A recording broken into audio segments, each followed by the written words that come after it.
네 번째 과목입니다. 이 네 번째 과목은 건설 시공학, 건설 재료학, 건설 안전기술은 3, 4, 5 과목은 사실 거의 동일한 것이죠.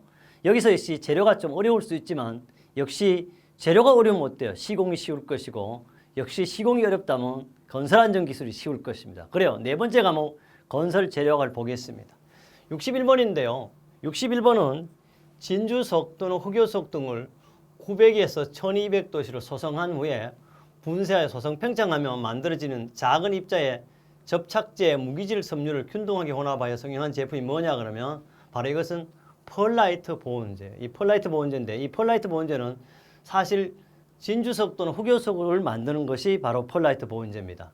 이 펄라이트 보온제인데 이 펄라이트 보온제는 우리 기사에서도 2019년 4월 20일 출제되었습니다. 이 내용은요, 규조토에 대한 설명을 했는데 실제 답은 1번으로 혹시 여러분 되어 있는데요.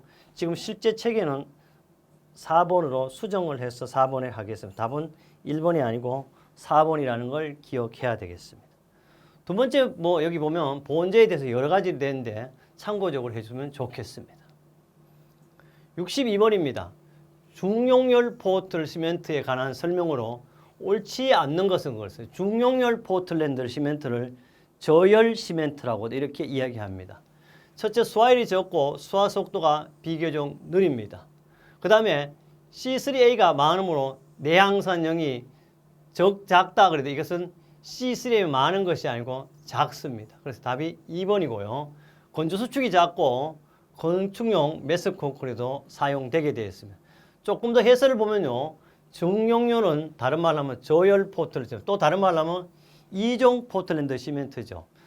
시멘트 성분 중에 산화칼슘, 산화알루미늄, 산화마그네슘을 어떻게 적게 하고 여기 보면 산화규소라든지 산화철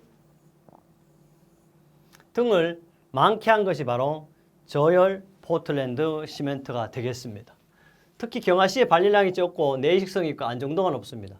내구성이 크고 수축률이 작아서 대형 단면 부재에 쓸 수 있고요. 방사선 차단 효과가 있습니다.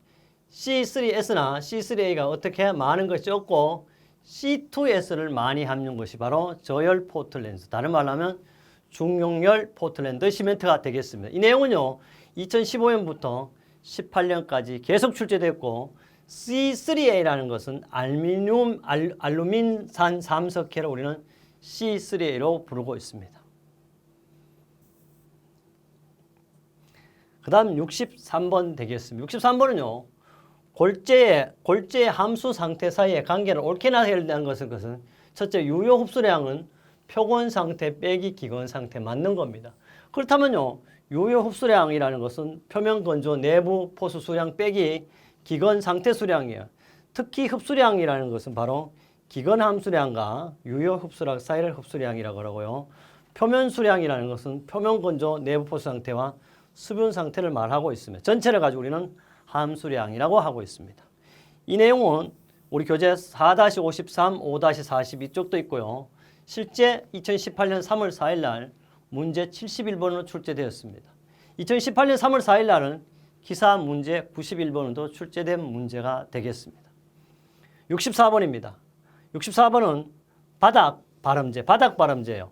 백시멘트 안료와 사용하여 종속으로 하강암이라든지 대리석을 사용하고 갈기로 마감하는 것은 대표적인 바로 바닥 발음제. 우리는 테라조 발음이라고 테라조 발음이 되겠습니다. 조금 더 보면요.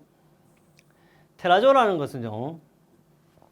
대리석 하강성 등 아름다운 새석과 백색 시멘트 안료 등을 혼합하여 물로 반죽에 다져서 색조나 성질이 천연색대와 비슷하게 만든 것이고요.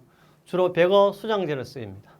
대리석을 종속으로 사용 색조가 나게 표면을 그물가기로 마감한 것을 우리는 테라조라 그러고요. 테라조 표면은 약 60% 정도의 대리석 종석과 40% 정도의 백시멘트로 되어 있습니다. 이 내용은요. 2011년 6월 12일 날 문제 80번으로도 출제되었습니다. 바로요. 65번이 똑같은 문제. 다음 흡음 재료로 보기 어려운 것은 뭐예요? 테라조는 뭐예요? 바닥 발음 재료잖아. 바로 똑같은 문제가 아래 위로 연결이 되어 있어요. 테라조는 대리석과 새석을 백색 포틀랜드 시멘트 안료를 섞어 다지고 자에서 경화시킨 것이고 표면을 잔다등 물갈기 등으로 마감하는데 이거는 바닥 발음제죠. 이 내용 역시 우리 교재 5-65쪽에 있습니다. 그뿐 아니고요. 2017년 9월 23일 문제 68번, 2019년 4월 27일 바로 문제 64번에도 동일한 게 한 문제를 알면 두 문제를 알고 두 문제를 알면 합격하기 시작하는 거죠. 66번입니다. 콘크리트 골재 입도에 관한 것은 옳지 않는 것은 입도란 바로 요거 땡땡 골재의 작고 큰 입자에 혼합된 정도를 우리는 입도라 그래요. 입도가 적당하지 않는 골재를 사용할 경우에는 콘크리트 재료 분리가 발생하기가 쉽습니다. 골재 입도를 표시하는 방법은 조립률이 있습니다. 맞습니다. 골재 입도는요, 블레인 시험이 아니고 블레인 시험은 분체 시험을 하는 거죠. 답은 바로 4번 이렇게 찾을 수가 있습니다. 골재 입도를 수량적으로 나타내는 방법은 10개 채를 1개의 재로 하는 체가름 시험을 하죠. 장골재는 2.6에서 3.1 사이, 구름골재는 6에서 8 정도를 조립률이 좋다고 합니다. 주입용 모르타르 조립률은 통상 1.4에서 2.2가 되겠습니다. 그러면요, 이제 67번을 보기 전에요. 바로 블레인 시험이라는 것은 분체의 분말도를 측정하는 시험을 말하고 있습니다. 공공률을 일정하게 한 분체 중을 공기가 일정량 통과하는 시간의 비표면적을 구하게 되겠습니다. 67번입니다. 불론 아스팔트 용재를 녹인 것으로 액상이며 아스팔트 방수제, 바탕처리제. 바탕처리제는 뭐야 항상? 아스팔트 프라이머죠. 답은 3번이 되겠습니다. 아스팔트 프라이머라는 것은 아스팔트에 휘발성 용재를 넣어 묽게하여 방수층의 바탕에 침투시켜 아스팔트가 잘 부착되도록 한 밀착용 아스팔트가 프라이머죠. 바닥이 충분히 건조된 후 청소하고 솔질 또는 뿜칠로 바탕 안에 균등하게 침투시켜 도포하게 되겠습니다. 이 내용은 우리 교재 5-100 또는 2006년 5월 14일, 2018년 9월 15일은 기사로도 출제되었습니다. 68번입니다. 단열재에 관한 설명으로 옳지 않는 것은 열전도의 낮은 걸수록 단열 효과가 크다. 열전 낮은 것이 아니고 높아야 단열 효과가 크죠. 답은 1번 나왔어요. 열 간유율이 높은 재료는 단열성이 낮습니다. 같은 두께인 경우 경량 재료인 편이 역시 단열 효과가 좋은 것이 아니고 나쁩니다. 단열재는 보통 다공질질 재료가 많습니다. 단열재의 선정 조건은 뭐 이렇게 1, 2, 3, 4, 6까지 만들어 놓는데요. 참고하시면 되겠고 특히 가격이 저렴하고 연소시 유독가스 발생이 없는 것입니다. 요사이 이제 이런 단열재 문제로 사망사고도 발생하죠. 그래서 반드시 가격은 저렴한 거 좋으나 연소시 반드시 뭐가 없어야 된다? 유독가스가 나지 않아야 되겠습니다. 그 다음 69번입니다. 69번은요. 점토입니다. 점토 수성제 흡수성이 큰 거고 흡수성이 큰 거는 당연히 토기가 가장 클 것이고 그 다음에 뭐 독이 자기가 아니고 그 다음에 석기가 되겠죠. 그 다음에 자기. 답은 몇 번? 1번이 되겠습니다. 그래서 점토 제품의 흡수율 크기 순서는 자기가 거의 1% 이하인데 0입니다. 거의. 그 다음 석기, 토기가 가장 크니까 이거는 거꾸로 되어서 답은 바로 1번이 되겠습니다. 이 내용은요. 우리 교재 5-67쪽도 있습니다. 그뿐 아니고 2017년 3월 5일 날 문제 몇 번? 77번으로 출제가 됐었습니다. 70번입니다. 하강암입니다. 우리 산에 가도 하강암이 엄청 많아요. 모든 피석이 다 하강암이죠. 하강암이 열을 받았을 때 파괴되는 가장 주된 이유가 뭐냐 그랬더니 바로 조항 강물의 종류에 따른 열평창 계수의 차이 때문에 하강암이 바로 파괴되는 거죠. 하강암이 열을 받은 파괴된 주원인은 바로 조항 강물의 종류에 따른 열평창 계수의 차이입니다. 이 내용은 우리 교재 5-62쪽 있고 2011년 6월 10일 날 문제 68번으로 출제가 됐었습니다. 71번입니다. 목재입니다. 나무죠. 목재 함수율에 관한 설명 옳지 않은 틀린 것을 찾으면 돼요. 첫째, 함수율이 30% 이상일 때는 함수율이 증감에 따라 강도의 변화가 심하다가 아니고 없어요. 함수하면 여기는. 답이 벌써 1번이죠. 둘째, 기건재 함수율 15% 맞아요. 정건재는 얼마? 0. 목재의 진부지 일반적으로 1.54 정도입니다. 맞습니다. 목재 함수량은 30% 정도를 섬유 포화점이라 한다. 맞습니다. 그래서 섬유 포함점 이상에서 함수율 변화가 거의 없다. 그래서 답은 1번 되겠고요. 이 내용은 우리 교재 5-10에 있습니다. 2017년은요. 기사에 출제됐고 2018년 9월 15일 날 또 출제가 되었습니다. 그 다음 72번입니다. 콘크리트에 사용된 혼화제 중 콘크리트에 사용되는 혼화제 중 A제의 특징으로 옳지 않는 것이 A제는요. 워커빌리티를 개선시킵니다. 블리딩을 감소시키고 마모에 대한 저항성을 증가시키고 압축 강도를 증가시킨다는데 이게 A제는요. 압축 강도에 영향을 거의 주지 않습니다. 그래서 답은 4번입니다. A제라는 것은 미세한 기포 연행공기를 발생시켜 콘크리트 시공연도 및 볼베한 효과를 나타내는 혼화제가 A제인데 가장 A제의 목적은 시공연도를 증가시키는 거죠. 효과는요. 단위 수량이 감소되어 동해가 적게 되고 시공연도를 좋게 돼 세석골재소도 시공용이다. 바로 이게 가장 큰 특징이에요. 그 다음에 A제는 수밀성도 증가되고 빈배한 콘크리트에서는 A제를 쓴 것이 압축 강도가 크게 됩니다. 경량골재를 쓴 콘크리트에도 시공이 좋아집니다.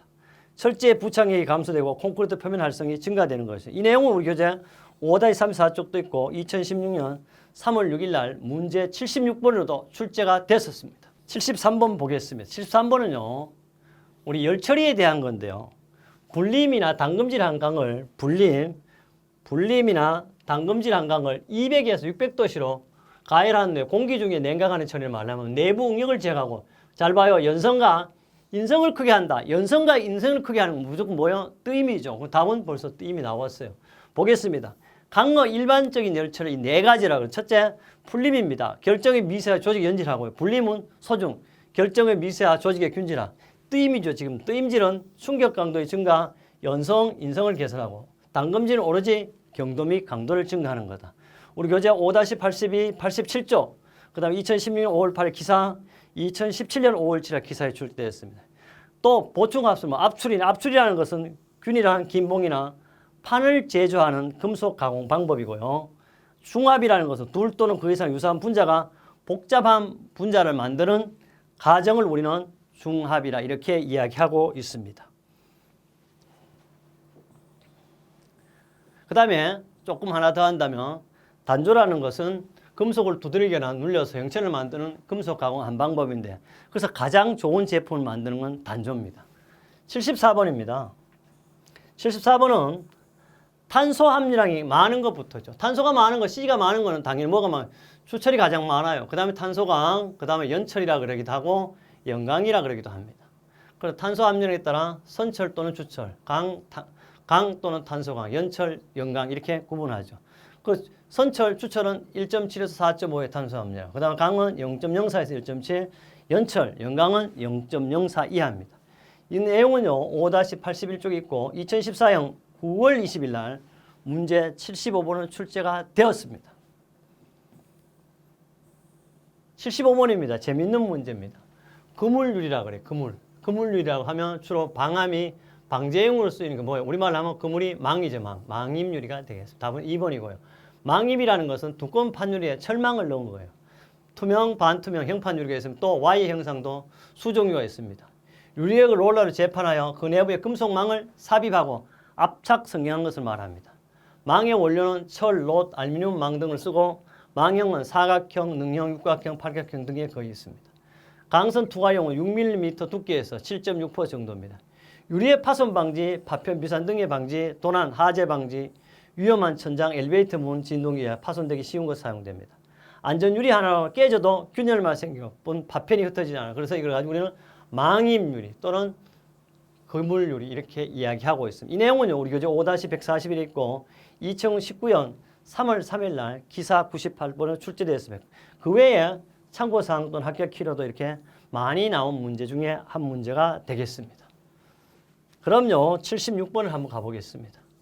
76번은 금속의 보호와 금속면의 보호와 부식 방지예요. 부식 방지를 목적으로 사용하는 방법으로 방청도로와 가장 거리가 먼 것은 거리가 멀다니까 다른 말로 뭐 틀린 거예요.